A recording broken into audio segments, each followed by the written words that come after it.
మంచిర్యాల జిల్లా లక్షెట్టిపేట పట్టణంలో Hanuman trust Durgadevi committee ఆధ్వర్యంలో శివాలయం ఆవరణలో దుర్గాదేవి మాతను మండపంలో ప్రతిష్టాపన చేశారు. లక్షెట్టిపేట హనుమాన్ దేవాలయం నుండి శివాలయం ఆవరణ వరకు దుర్గాదేవి మాతను బ్యాండ్ మేళాలతో ఊరేగింపుగా నిర్వహించారు.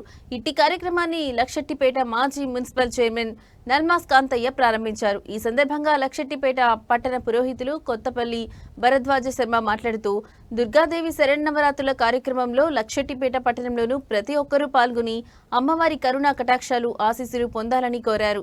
హనుమాన్ ట్రస్ట్ దుర్గాదేవి కమిటీ ఆధ్వర్యంలో ప్రతిరోజు ఉదయం 9:30 సాయంత్రం 5:30 ప్రత్యేక పూజా కార్యక్రమాలు ఉంటాయని పేర్కొన్నారు. ప్రతిరోజు మధ్యాహ్నం పూజా కార్యక్రమం అనంతరం అన్నప్రసాద వితరణ, సాయంత్రం పూజా కార్యక్రమం అనంతరం అల్పాహారం ఉంటుందని, భక్తులు పెద్ద ఎత్తున పూజా కార్యక్రమంలో పాల్గొని అమ్మవారి ఆశీస్సులు పొందాలని కోరారు.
మన లక్షెట్టిపేట పట్టణంలో స్థానిక శివాలయం దగ్గర ఈ సంవత్సరము ప్రప్రథమంగా దుర్గా శరన్నవరాత్రి మహోత్సవాలు అత్యంత వైభవపేతంగా ప్రారంభించబడ్డాయి. ఈ కార్యక్రమంలో పట్టణ ప్రజలందరూ కూడా అధిక సంఖ్యలో పాల్గొని వారంతా కూడా ఈ కార్యక్రమాన్ని విజయవంతం చేస్తున్నారు. వారందరికీ కూడా